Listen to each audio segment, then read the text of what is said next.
respect her father.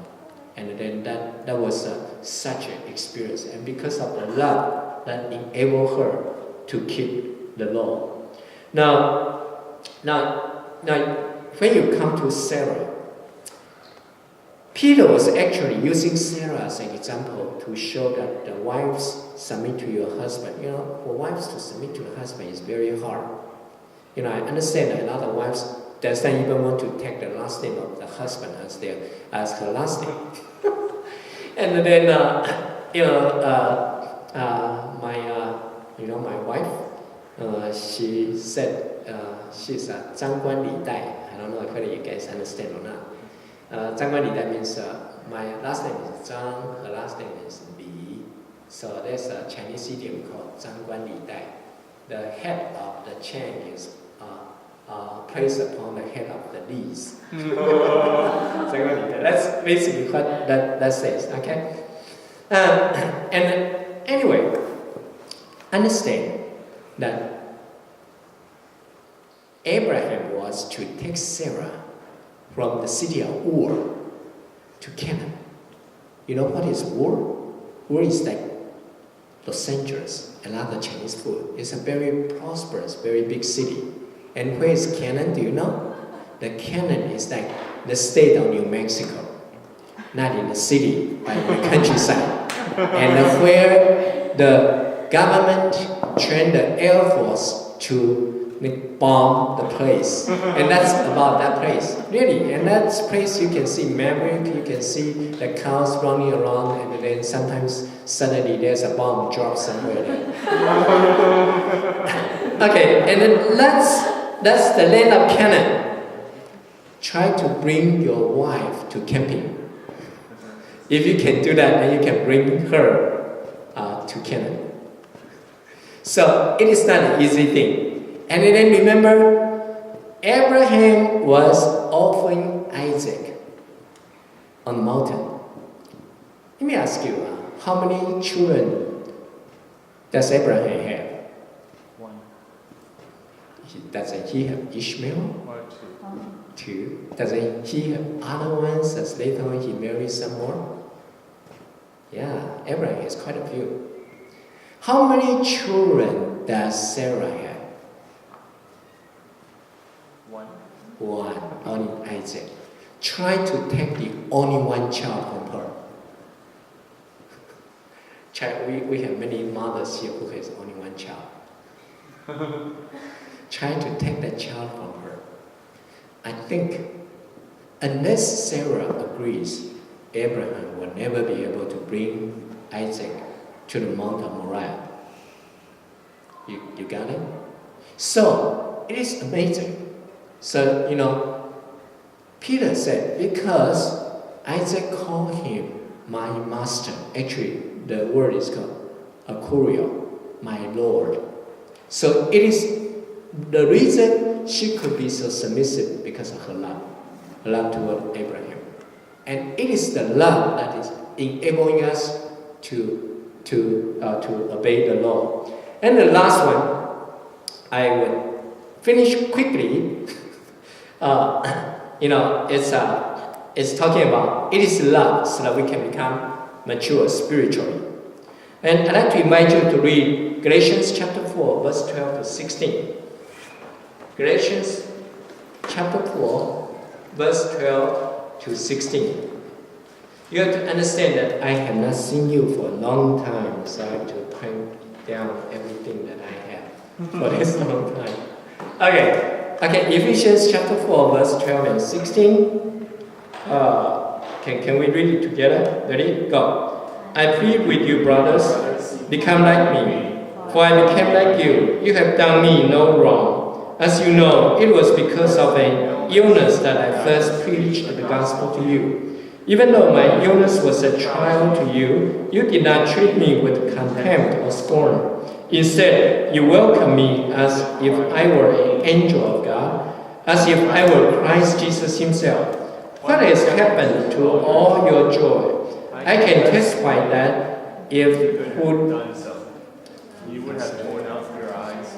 Yeah, if you could have done so, you would have torn out your eyes and given it to me. Have I now become your enemy by telling you the truth?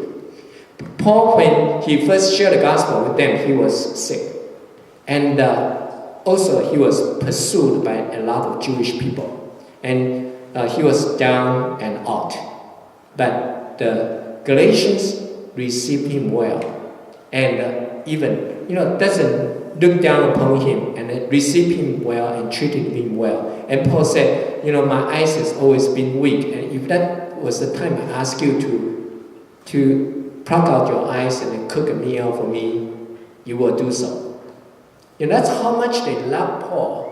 But now, Paul said that because of some Jewish-based Christians told you about observing the law so that you can be sanctified. And I'm telling you, no, you cannot reach sanctification through that. And because of these differences, now you are treating me like aliens, like strangers. Our Christian life is not very interesting. Sometimes, just because of Christians and among Christians, because of minor differences, we treat each other like strangers. I was helping River of Life start this seminary there, and then seminary needs to have a library, and library very expensive. So I was looking around in the neighboring area, trying to find some Bible college or church that has a big library so we can share. And I was visiting a church not too far from the church, the River of Life Church, and that church is a Bible school. But I think they are more belong to the fundamentalists. Okay, so a few times I went there, they just didn't treat me well at all.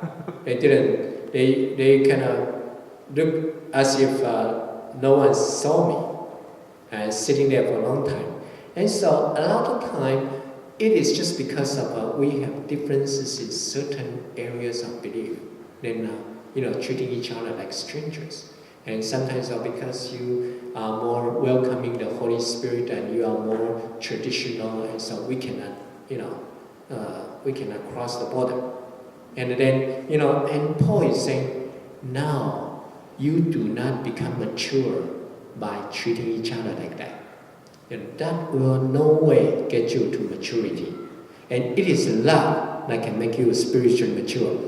A few weeks ago, it was in a housewarming party. I asked a couple, how are you doing? And the reason I asked that husband, because he didn't look too well. And he said, I didn't do too well, and I knew. And then I said, what happened? He said, because there's a project can only be done in 1 month, and my project manager asked me to finish it in 5 days. This guy is so, bad word. This guy is just like, okay. And then, so mean and do not look after the welfare of others. And I was so angry. I said, oh, you are angry. I hope you use this extra energy for some good use. When we get angry, God gives us a lot of extra energy, right? And then if you know how to use this energy, that is going to be to your benefit.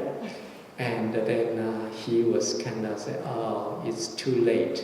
He said, I have used the energy. And then he said, here's a written email to the whole company, and then scolding this guy. I said, okay, just forget about it. You can still tomorrow buying a cake to the church that we're going to start new direction, try to solve the problem. A lot of time, when we become angry, we have this extra energy.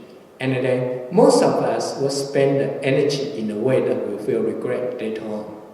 And then if you are spiritually mature, you can spend the energy in a loving way, and then finding the solution to the problem.